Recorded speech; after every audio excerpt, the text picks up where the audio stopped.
Olá, ouvintes, sejam muito bem-vindos a mais um episódio do BRM News, o seu podcast de notícias diárias sobre os mercados regionais brasileiros. Eu sou a Erika Almeida e estou aqui com o João. Fala, Erika, fala pessoal. No episódio de hoje, nós vamos falar sobre empresas, economia, política e também trazer as últimas notícias que vêm movimentando o Espírito Santo, o Brasil e o mundo. E hoje nós vamos começar pelo agro. O Espírito Santo exportou 11,3 bilhões de reais em produtos agropecuários entre janeiro e agosto. É uma queda leve em relação ao ano passado, mas mostra a força do setor. E como já de tradição, o café ele continua puxando a fila aqui no estado e foram mais de 1,1 bilhão de dólares, representando mais da metade das exportações do agro capixaba. E um destaque positivo foi a pimenta do reino, que cresceu 125% nesse ano. Um verdadeiro salto, reforçando a diversificação da pauta exportadora. Mas também tem muitos desafios à frente, sobretudo com o tarifaço dos Estados Unidos, que já impactou alguns setores da economia capixaba, sobretudo ovos, gengibre e pescados. O governo estadual, inclusive, ele lançou medidas de apoio, como créditos de ICMS e linha de especial no Bandes. A boa notícia é que, apesar das barreiras, o agro capixaba segue alcançando 125 países. Isso reforça a importância da diversificação de mercados, ainda mais no cenário global de disputas comerciais. E agora, passando para a pauta empresarial, aqui no estado, o Espírito Santo conseguiu emplacar 12 empresas no ranking Valor 1000.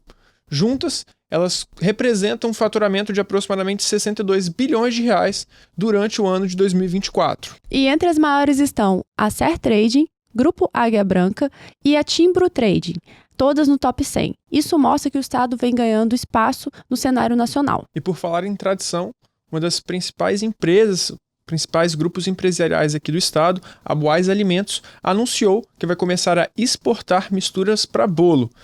A meta da empresa é chegar a 100 toneladas por mês até o final do ano de 2026. É interessante ver uma empresa capixaba tão tradicional, fundada em 1941, agora mirando no mercado internacional, com foco em América Latina e Estados Unidos. E agora falando de aviação, outro setor que vai movimentar o estado é o turismo. A Gol anunciou a maior malha aérea de verão, com 344 voos extras em Vitória. Vai ter um aumento de mais de 100%, principalmente na rota entre Vitória e Brasília, que é um grande ponto de conexão para vários outros destinos do país, além de 55% para Guarulhos. Isso mostra que a nossa capital vem ganhando cada vez mais relevância como ponto de conexão a nível nacional. Isso aí. E a Azul também vai reforçar a malha com 100 voos extras. Isso pode aquecer não só o turismo, mas também os negócios e eventos do Espírito Santo. E agora, partindo para a pauta econômica, o Copom manteve a taxa de juros brasileira, a Selic, em 15% ao ano na sua reunião, que foi anunciada ontem.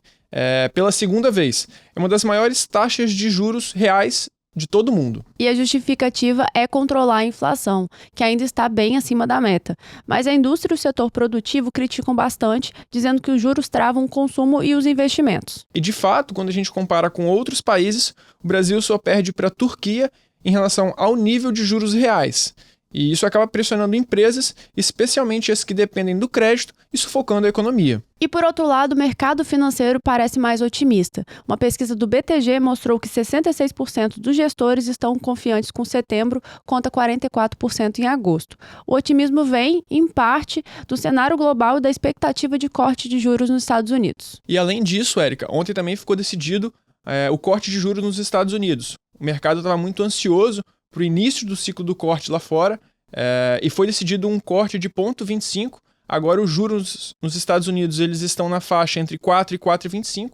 E quando a gente olha as projeções até o final do ano, tem mais 2 reuniões do FONC e a projeção por parte dos dirigentes são de mais de 2 cortes na mesma magnitude.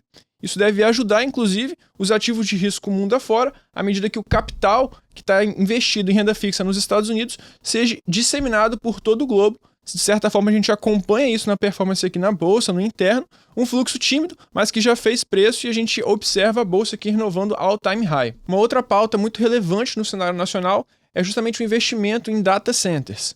O governo federal ele lançou o Redata, que é um regime especial para atrair investimentos em data centers aqui no Brasil. A ideia do programa é reduzir a dependência de serviços digitais externos. E hoje, 60% dos dados brasileiros estão armazenados fora do país. A meta é reduzir isso para menos de 10%.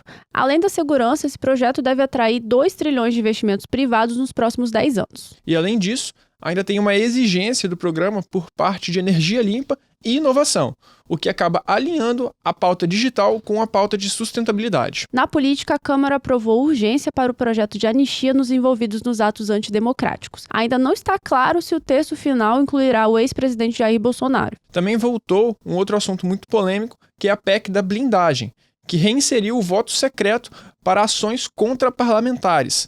O tema ainda deve enfrentar uma forte resistência no Senado. E ainda no cenário político, Tarcísio de Freitas declarou que não pretende disputar a presidência em 2026 e vai focar na reeleição em São Paulo. E assim vamos encaminhando para o encerramento de mais uma edição do BRM News. Obrigado a todos vocês que nos acompanharam por mais uma edição. Não deixe de nos seguir tanto no YouTube quanto no Spotify para ficar por dentro da grade completa de podcasts. E até amanhã. Obrigada pela companhia e até amanhã.